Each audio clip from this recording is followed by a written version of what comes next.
반작용의 힘은 작용의 힘을 없앨 수가 없다. 그 이유는 우리가 작용반작용이라고 얘기할 때는 통상 우리가 A란 물체와 B란 물체 사이에 힘이 작용할 때에 그게 뭐 접촉에 의한 건지 접촉이 아닌 건지 모르겠지만 그 힘의 방향성이나 이건 우리가 알 수가 없습니다. 다만 힘이란 현상은 반드시 힘 효과가 하나 있으려면은 반드시 물체가 두 개가 필요하다. 왜냐하면 힘이라고 하는 건 가장 기본이 상호작용이라고 하는 게 가장 기본이 되죠. 그렇기 때문에 입자가 두 개 있어야 힘이란 현상 하나를 설명할 수 있다. 왜? 힘이란 녀석은 우리가 속도를 교환하는 주로 보기 때문에 B가 만약에 A로 인해서 오른쪽으로 속도를 얻는다면은 반작용으로 A가 왼쪽으로 얘에 대한 반작용으로 A가 왼쪽으로 속도를 얻는 거야 라고 얘기하는 것이죠. 그렇기 때문에 요 힘과 요 힘은 서로 작용점이 다른 곳에 가 있죠.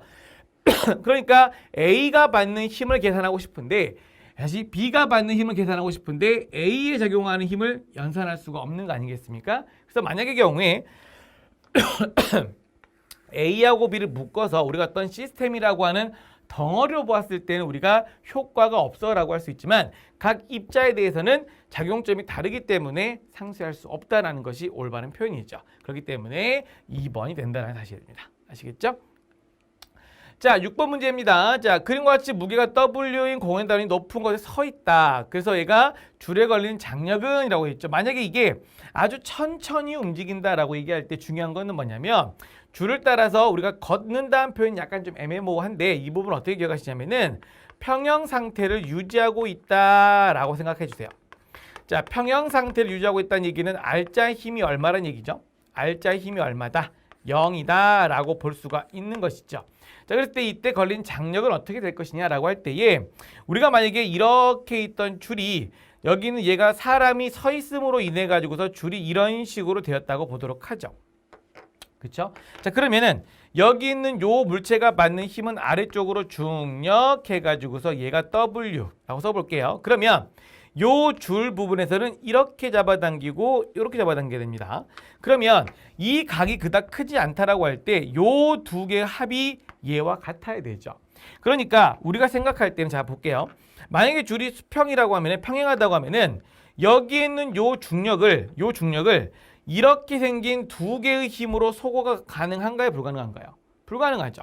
그래서 이걸 소거시키려면 이 T는 무한대의 힘이 필요하다고 얘기를 합니다. 그렇기 때문에 이때 얘보다 살짝 아래쪽으로 이렇게 내려온다고 하면 우리가 생각할 때는 여기 있는 요 점에서 이 중력을 소거하기 위해서는 요 힘의 크기가 어마무시하게 커야만 좌우가 아니라 위아래 상쇄가 가능할 거예요. 그래서 우리가 봤을 때 자연스러운 답은 4번이다 라고 얘기할 수 있겠죠.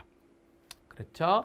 자, 좀 더 가볼게요. 자, 7번 문제 한번 보도록 합니다. 자, 무게가 700N인 남자가 4m/s 제곱으로 위로 가속하는 엘리베이터 안에 있다. 그 엘리베이터의 바닥에서 남자가 가해지는 힘은이라고 했기 때문에 상황을 한번 그려보시죠. 만약의 경우에 우리가 이렇게 생긴 바닥면이 있다고 보시고요. 여기에 우리가 물체가 보니까 여긴 덩어리가 위쪽으로 4m/s 제곱으로 가속 운동한답니다. 그럼 우리가 사람이 이런 식으로 서 있다라고 가정을 해서 보면은 이렇게 보면 되겠죠. 이 사람이 받는 힘을 표시하기를 얘가 받는 중력은 400N이다. 자, 그러면 우리가 생각할 수 있는 건 접촉면에 의한 요 힘 하나가 있을 수 있겠죠. 그걸 우리가 F라고 썼을 때 우리가 알고 있는 얘가 가속 운동한다고 했을 때 이 F 값이 얼마야? 라고 묻는 아주 간단한 문제입니다. 자, 그럼 여러분들이 알고 있는 거 가속도의 정의가 무엇이었죠? 시간당 속도 변화량 하나 더 질량당 R자 힘이라고 써보면 되겠네요.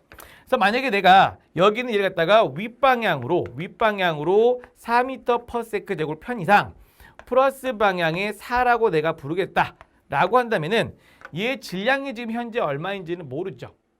하지만 대략 만약에 중력 가속도가 편 이상 근사치로 갈게요. 만약 중력 가속도가 10이라고 한다 그러면 이 사람의 질량을 제가 70kg으로 볼게요. 그렇다면은 여기 있는 요 힘은 F 중력이 400이 아니라 700이죠. 그러면 얘가 F-700이 되는 거니까 계산 한번 해보시면 F-700이 280 정도 되겠죠. 이렇게. 그래서 F는 대략 얼마에 가깝다? 980에 매우 가깝다. 사실은 여기는 얘가 중력가소제가 9.8이 아니라 10에서 그렇지 9.8로 계산해 보면 990에 아주 가깝게 나오게 됩니다. 아시겠죠? 그래서 답이 5번이 된다는 거 기억하시면 되겠네요. 자, 8번 문제 한번 보도록 하겠습니다. 자, 8번은 지금 보니까 가장 핵심되는 말이 뭐냐면 놓여 있다라는 얘기예요. 놓여 있다. 놓여 있다. 정지한 채로 놓여 있다. 자, 이 같은 경우에는 정지한 채로 놓여 있다라고 했으니까 얘는 우리가 물리적으로 자, 평형 상태다. 힘의 평형 상태다. 즉 다른 말로 얘기하면은 힘에 의한 효과가 없다. 힘에 의한 가속 효과가 없다. 그렇기 때문에 물체 입장에서 보았을 때는 힘을 다 더했을 때 합력이 0인 것과 같다. 이렇게 얘기하면 되겠죠. 자, 그러니까 여기는 얘가 G하고 Y 사이 힘이라 그러면 G의 입장에서 보았을 때는 자, G의 입장에서 보았을 때는 여기는 얘가 이렇게 생긴 물체 하나랑 같죠. 여기는 X하고 Y가 지금 무게가 9N이라는 것은 우리가 봤을 때 중력이 9다. 중력이죠.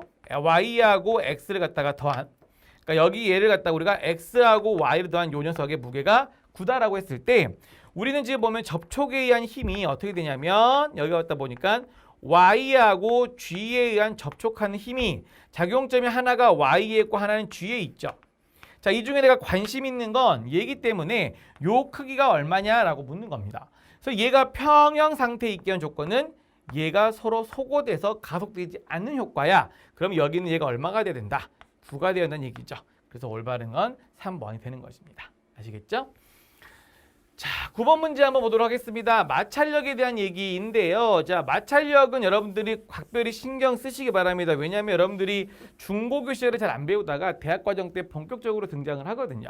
그래서 우리가 봤을 때 마찰력이라고 얘기하는 거는 크게 종류가 세 가지로 나눠진다. 정지 마찰력, 그 다음에 정지 상태의 끝, 최대 정지 마찰력, 그 다음에 물체가 움직일 때 마찰력, 운동 마찰로 나눠지는데 이때 정지 상태를 유지하고 있을 때 마찰력을 정지 마찰력, 움직이기 직전을 최대 정지 마찰력, 얘를 운동 마찰력이라고 부릅니다.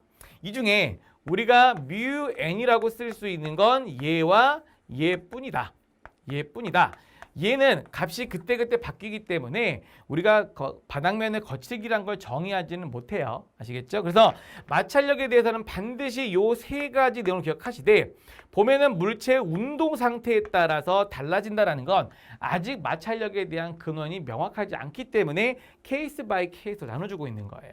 아시겠죠? 자, 그럼 우리가 운동 마찰 계수는 뭐냐라고 할 때는 좀 더 엄밀하게 요철설에 따르면 우리가 알고 있는 힘하고 어떤 그러니까 힘 중에서 우리가 이런 식으로 얘기를 해주는 거거든. 예를 들어서 우리가 어떤 두 물체가 접촉을 할 때에 여기 있는 요 발바닥이 지면을 갖다가 누르는 힘이 있을 때 거기에 대한 반작용을 우리가 이렇게 써요. 이때 요 힘을 갖다가 우리가 항력이라고 부르게 되고 이 항력을 갖다가 우리가 두 개로 나누어서 수직 항력과 마찰력 나눠줍니다. 이때 얘를 갖다가 마찰력, 얘를 갖다가 수직 항력 나눠줄 때 이때 이 힘과 요 힘 사이의 비율을 갖다가 의미하는 게 마찰 계수라고 불려요. 아시겠죠? 자, 그래서 우리가 봤을 때 마찰 계수란 건 마찰력의 방향도 얘도 아닌 일종의 뭐다? 수직 항력과 마찰력 사이의 비율이기 때문에 여기에는 올바른 표현이 하나도 없죠. 그래서 여러분들이 알고 있어야 될 건 얘가 되고 참고로만 이걸 내가 각을 알파라고 하면은 이때 우리가 이 탄젠트 알파 값을 우리가 어떻게 쓴다라는 거예요.